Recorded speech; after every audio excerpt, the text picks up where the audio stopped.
Hello guys, I am doctor Prateek. So basically आज मैं आपको कुछ इसके बारे में बता रहा हूँ। ये आपको दिख रहा है मेरे हाथ में क्या है, छोटा सा।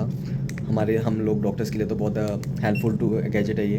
ठीक है, इतना हेल्पफुल है कि हम इसको डायरेक्ट लगा के पेशेंट का बता सकते हैं कि क्या प्रॉब्लम है पेशेंट को, हमें क्या ट्रीटमेंट देना है। ठीक है, आप लोग भी आते हो तो हम डायरेक्टली आपको लगा देते हैं। आप बहुत लोगों के तो घर में भी होगा, मेरे घर में भी है। कोविड में तो सभी ने खरीद लिया था, लेकिन 90% पेशेंट्स को ये यूज़ करना नहीं आता है। उनको ये भी नहीं पता है कि इसका यूज़ केस क्या है।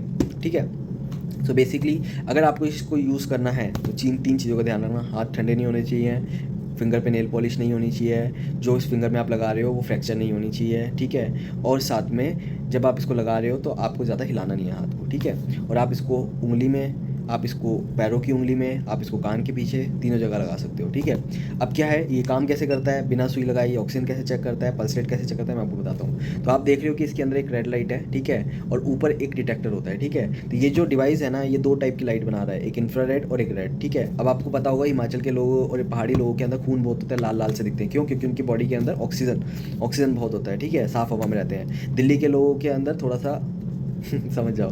ठीक है, तो दिल्ली में पोल्यूशन ज़्यादा है, तो वहाँ पे लोगों के अंदर ज़्यादा गैसेज हैं। ठीक है, और ज़्यादा एंग्री रहते हैं।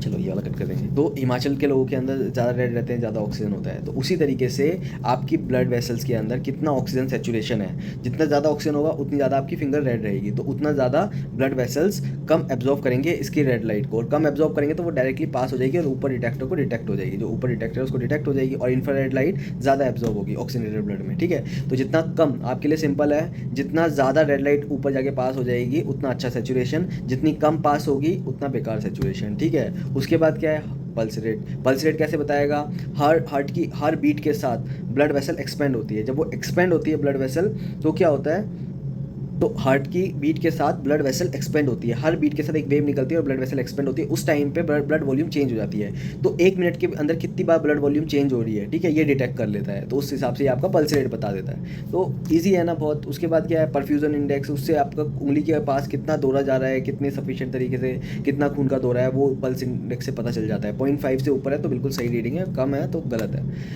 अब ये सब चीज़ें आपको जानने के बाद मेरे को लगता है 60% 70% आपको समझ में आ गया होगा कि इसको कैसे यूज़ करना है। लेकिन रीडिंग्स क्या है, रीडिंग्स नहीं पता आपको। तो SpO2 जो रहता है वो 95 से 100% रहना चाहिए। तो हार्ट रेट जो रहता है वो अगर 60 से कम है तो आप अपने डॉक्टर के पास जाओ भाई, दिखाओ, कोई दिक्कत हो सकती है। और अगर 100 से ज़्यादा है तब भी आप अपने डॉक्टर के पास जाओ, ठीक है भाई, कोई दिक्कत हो सकती है। और ऑक्सीजन लेवल 92 से कम है तो जाओ भाई ऑक्सीजन ले लो। अगर दिल्ली में हो तो हो सकता है भाई आपका 90 to 95 भी नॉर्मल हो सकता है, क्योंकि उधर पॉल्यूशन बहुत है। ठीक है, और अगर आप पहाड़ी एरिया में और उसके बाद भी इतना आ रहा है तो जाना पड़ेगा। ठीक है, तो गाइस ये मैं आपको बता रहा था इसके बारे में। अब आप घर पे मेरे को लगता है यूज़ कर सकते हो, अपना ऑक्सीजन सेचुरेशन चेक कर सकते हो, कितना आपकी बॉडी के अंदर ऑक्सीजन है, हर किसी को चेक करना चाहिए। तो है ना, कितना यूज़फुल ये, लाइफ भी बचाता है बहुत सिनेरियोज़ में, बहुत सारी चीज़ों में। हम लोग तो, मैं तो डायरेक्टली इसको यूज़ करता हूँ, कैरी करता हूँ, कोई इमरजेंसी होती है तो। ठीक है गाइस, आप भी इसको घर पर रखो, यूज़ करो, ऑक्सीजन चेक करो, हार्ट रेट चेक करो और कमेंट करो। Thank you guys.